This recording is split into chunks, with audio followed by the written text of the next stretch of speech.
take this little part with the speakers. We got the speaker wire connection that we got to put in. We got the touchpad and touchpad buttons connection right there that we also have to put in. It's not a lot of fun. Okay. You feel like you're breaking everything as you do this. So now we got all the adapters in. Little guy here, now we got to press everything down. Make sure it all snaps into place. Make sure all the screw holes are visible. We got a bunch of screws. And I can't remember what screws go to what part. That's a bad thing. Okay. You need a little tiny screwdriver, preferably one with a magnetic tip. If you don't have a little screwdriver with a magnetic tip, you're going to want it. Make it a magnetic tip. So that's another video for that. You can use a magnet. Alright. So getting the keyboard ribbon in there. We've got this ribbon connected for the touchpad. We got these ribbons connected, or this connector for the speakers. Now the keyboard wraps around like this. You have to get it snug in there, otherwise you won't be able to type. And then you slowly close each side of these white connectors so that it won't be able to come out. Then we turn the keyboard right side up, get the bottom latches in first, and then put it down flat. Then we take these 4 short screws and we put them in after there's a little notch there. We got to snap in the center. Then we take our magnetic screwdriver so it can hold the screw like so. Can you see that? It's holding the screw. And then we screw the short screw in number 1. Screw the short screw in number 2. And then we screw the short screw in number 3. And the short screw in number 4. Alright, now, got those in. Make sure it's tight. I suppose. Not too tight, actually. You don't need it super tight because then you can't unscrew it later. This little thingamabob, I guess, is called the keyboard bezel. It snaps into place. Make sure the little snaps are in line with the other ones. I think you do the bottom first, then the left side. Snap it. You feel like you're breaking plastic, snap. You know what? I forgot a screw. Sorry. Gotta unsnap that. Gotta undo the keyboard. See, this is why it's not for the faint of heart. How many times I have to do this over and over and over again? Because before I put the keyboard in, I was supposed to put one screw in that holds this whole cover in. I think the cover would stay in place anyway because there's other screws from the bottom of the laptop. But we want to put all our screws back, you know, not be one of those people that, well, I got 4 leftover screws after I took it apart and put it back together. Alright, so get the little notch there for the keyboard. See, I am showing you how to take this apart. Take that out. The little screw number 16. 16 is these longer black screws with a little bit of blue on them. So we use our trusty magnetic screwdriver. Number 16 holds this plastic top in place. Fun, huh? Alright, now we can put the keyboard in. Oh, I won't show you that again. Alright, keyboard short screw number 2. Keyboard short screw number 3.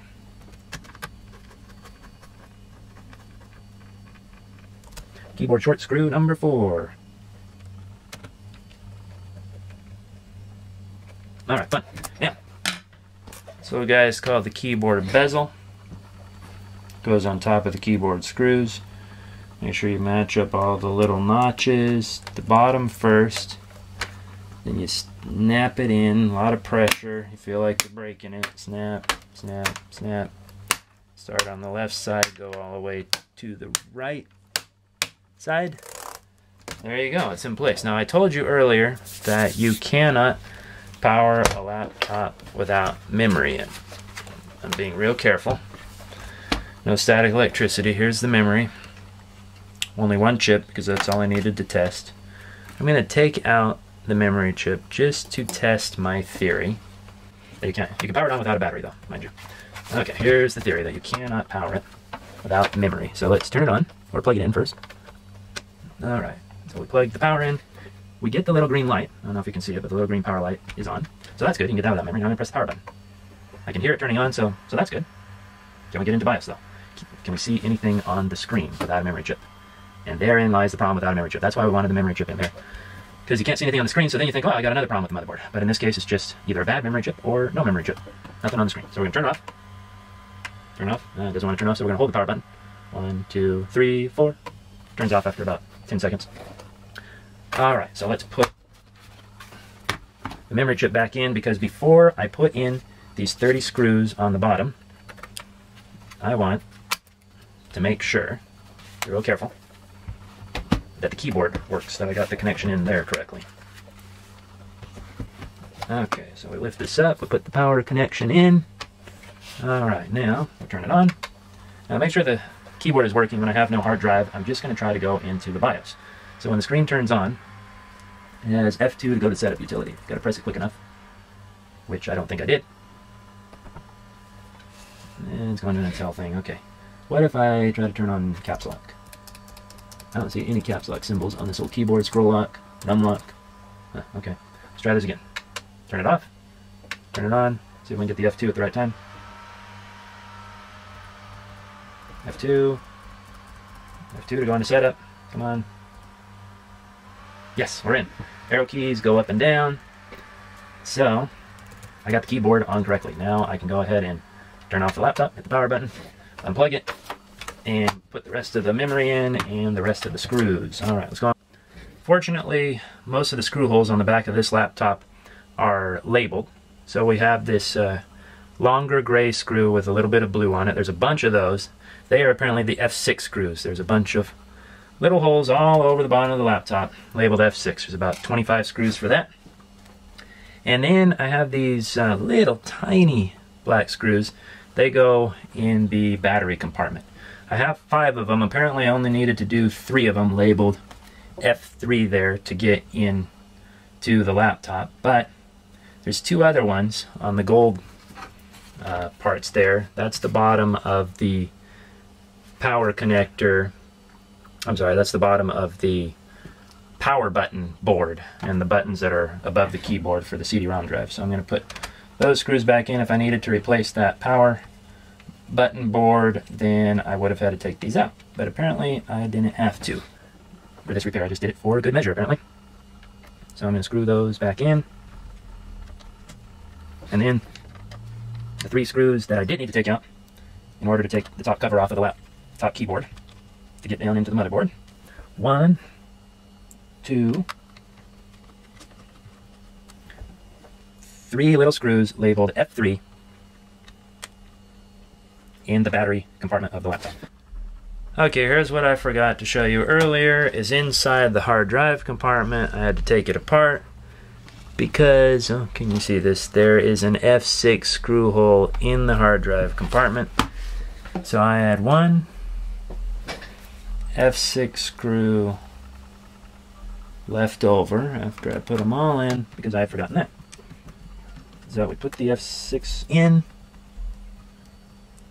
the bigger longer screw, it spins forever. So we got all the F6 in, and then we put the hard drive in one side and then push it forward so it's snug. Then we get the smaller, I guess F4 screw. This might be an F3 screw. Then we put in there, get the hard drive to stay in place. Alright, and then put the top cover on with an F4 screw that stays in place. There was an F3 screw down there to hold the hard drive in place. Snap it on, feels like it's breaking. Close up the F4 screw. Now, another thing I forgot for the optical drive to put in there. Before we put in, I'll show you on this side, there's 3 screws with these funny flat-headed screws that go in there. So we got 3 short flathead screws that go one in there. And this is in the optical drive compartment before you put the optical drive in. So they go in like that. Barely have room to screw them in.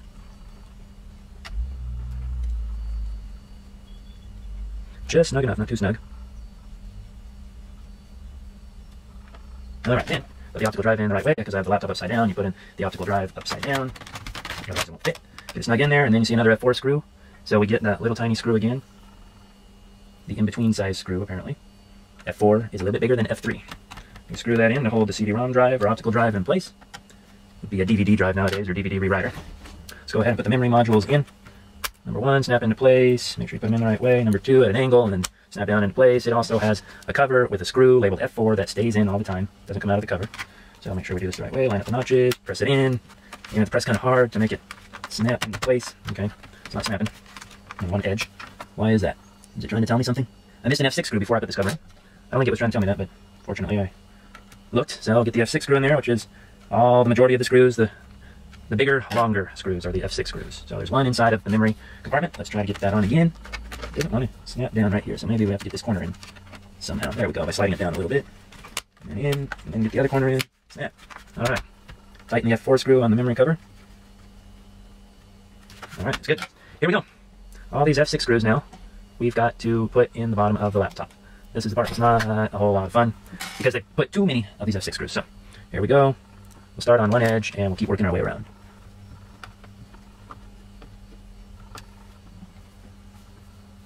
And that screwdriver really comes in handy at this point.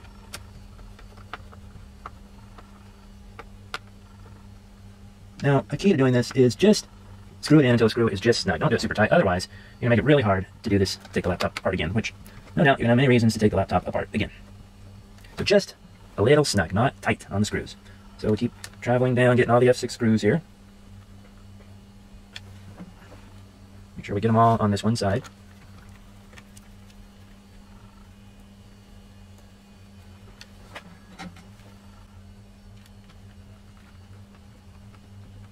It's not nothing wrong because they put too many screws in here.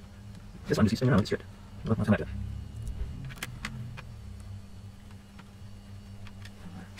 Okay, there's another one here. Now just keep going down the line. Got 6 holes and screws. It's very nice to get labeled here.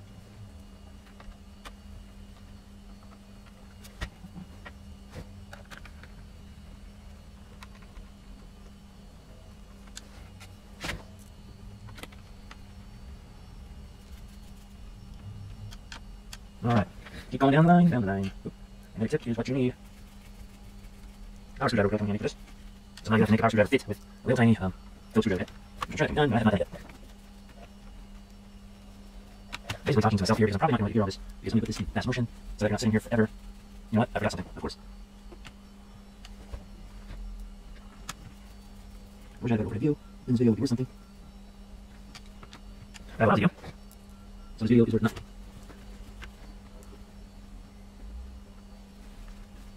Let's make sure they're all good. This one.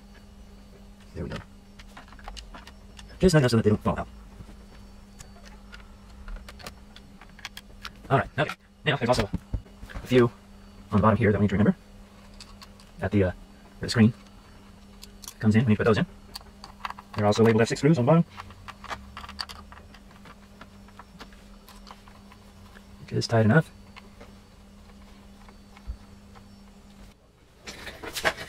Finally, we put in the battery to the laptop. Battery. Put that in there. We've got everything good. Then we plug the power cord in. Alright, and now we turn it on. See if this works. Toshiba, good sign so far. Now we see if it goes into the hard drive and into Windows. Recently things didn't start right, so let's start Windows normal. Here we are, starting Windows.